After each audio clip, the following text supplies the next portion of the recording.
Hello, everybody. This is Robert Wojtowicz, your Chippewa Valley School Board trustee, and this is after the meeting. This is where I'm going to tell you roughly the things that were discussed if you didn't make it to the meeting, and obviously why I voted or whatever the way I did. To start with, there's so many questions I have on the budget. That's why for years now I have been saying no to passing the financials. The other things, I guess, we discussed a few things. We had a couple presentations. The pen program that we have for our literacy is actually, I've been involved with those, and those are pretty good. I really appreciate what they do there. Our staff member that takes care of Reading Month does a really good job. Okay, and a lot of stuff that's happening there. I really appreciate promoting literacy. We have a couple things that were discussed. The ELA programs, I voted no on all of them because I don't know anything about them. I've requested in the past information. They have not given me information. All they do is they say, vote on a ELA program. Now they're trying to say, well, this is just renewing what we have or whatever, and it doesn't matter. Renew it or not, we need to know what it is. You didn't give it to me in the first place, so why should I renew something I didn't get in the first place and I know nothing about? The Lexia that they discussed, in the past I asked for information on that, which I never got. The first one, they call it the bunch of books that we're spending almost $2 million for. I don't care how big of an order it is, the shipping is overpriced. And then they said, well, it's coming from New York, and that makes it justified. Well, New York's not that far away. And anybody who knows the price of trucking and stuff like that, it should be a fraction of that. It should be at least 1/3, and that's if we're very kind. So there's no reason, in my opinion, that the shipping on that, for one, is justified, not to mention, again, all the books that they ordered, I know nothing about. I don't know what they're for. I don't know what it's in them. They haven't got me, yet they say, here, vote on it. I'm not doing that. The bottle filling stations, I can't keep voting yes on those. We have gone through much. I know a lot of votes on this. I know they say, well, this is the last one. I think they had said that the last couple times. And we keep on adding more on. It was supposed to be a lifetime filters. Now we have all kind of stuff. They say it's state mandated. Okay, but they keep on coming up, and I'm kind of tired on voting on them, so I voted no. The chillers. The chillers for, oh geez, it slips my mind. I can't remember what school it is. I voted yes on that because now if anybody doesn't understand what that is, the chillers are basically the air conditioning units. And it is 20 years old. We do need to fix those. Those are things that need to be, after 20 years, we need to replace them. And we did go with double units because we do have 2 units in these buildings. This is something we discussed at a past meeting too. And one is on its last leg. We're having problems just keeping it running, but that doesn't mean that the other one's going to last very long. So in order to have them working good and not putting a lot of pressure on the new one, it's best just to replace them both at one time and have them both working the way they should be. Now on top of that, we're going to take the old ones and we're going to keep them for parts on the other ones that we have on other buildings.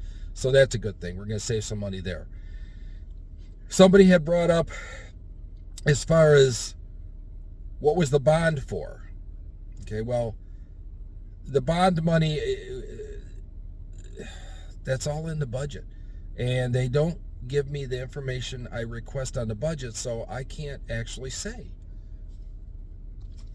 I'm hoping that this wasn't something that was additional, that was supposed to have been covered under the bond and stuff like that, but we'll find out. They did need to be replaced, so I voted yes on that.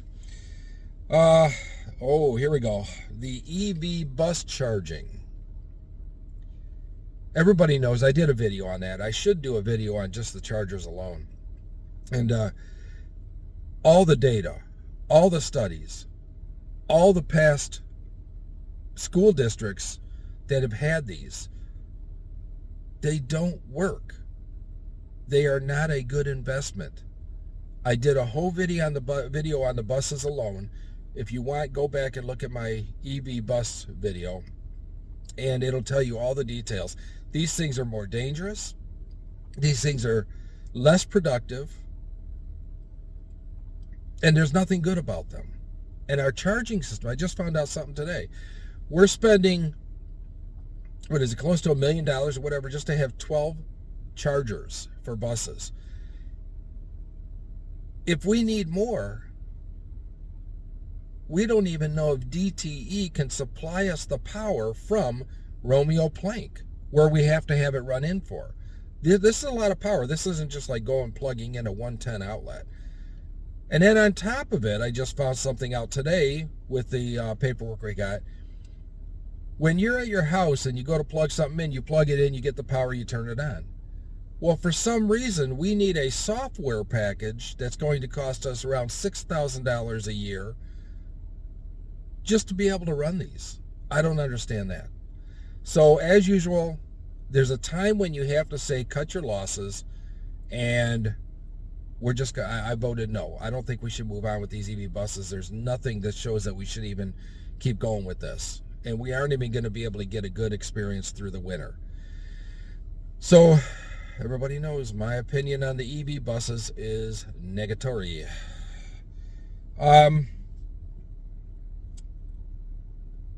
As far as the master plan, everything I heard and everything I've been hearing sure seems like they're setting everybody up to get another outrageous bond. They want more money, people. And on top of it, I think they're going to be closing one of our schools from the way they're talking. I don't know. Everybody says I'm a board member. I'm supposed to have inside information, but I don't. I know probably about as much as you. And it seems like they're going to want more money out of your pocket. And closing a school, I don't know if they're going to redistrict, if we're going to start rebuilding. But in the future, we're going to be looking at things more. But our current superintendent, Ron Roberts, made a couple comments that sure seems like he's pushing for another bond.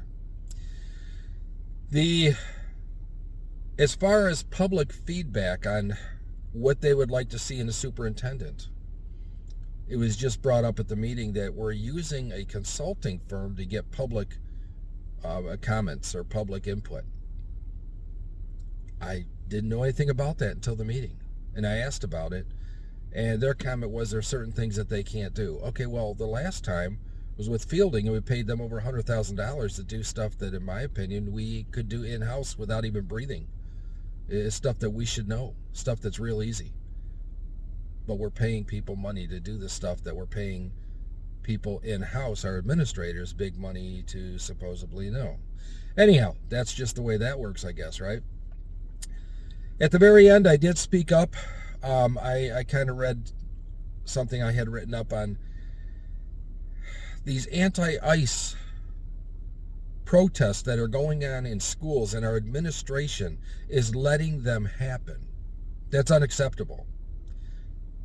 Go back and listen to my little talk, my speech, whatever you want to call it, at the very end, of and by the board, on what we're letting our children do and how we're letting them walk out of our schools during the day when we tell parents that we're going to protect them. We can't protect them when they're walking down the street. And we're telling them only, well, you can't come back. Okay, but they're coming back to get on the buses and get their cars. Okay, so there's no punishment. And we have a history of doing this with other BLM walkouts and things like that in the past. So, and the administrators aren't doing anything about it. These are happening all over the country. They're getting violent. Kids are getting hit by cars and things like this. It's unsafe, it's unacceptable, and it needs to stop. We need to have consequences. So that's my after the meeting.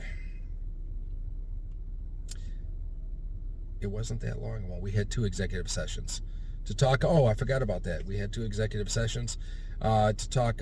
We did talk about the SEAB committee, council, whatever. And there was a few things that were discussed. I'm not sure exactly how far I can go, so I won't. But we did address a few things. It's going to be addressed at future meetings. Is it going to cancel everything out that is being done? I don't know, but I think it's going to actually be in compliance with the law now, which it sounds like we were breaking the laws. And then we had a student expulsion, which it wasn't an executive session. I guess the family didn't want it, so you can go back and you can watch that. Anyhow, that is, after the meeting, that is my opinion, one board member's opinion. If anybody sees me out there, stop me, say hello. I'd love to talk. I'd love to hear what's on your mind. As long as we keep it professional, I have no problem. And by the way, a college degree does not make you intelligent. You have a good evening. See you around. Bye now.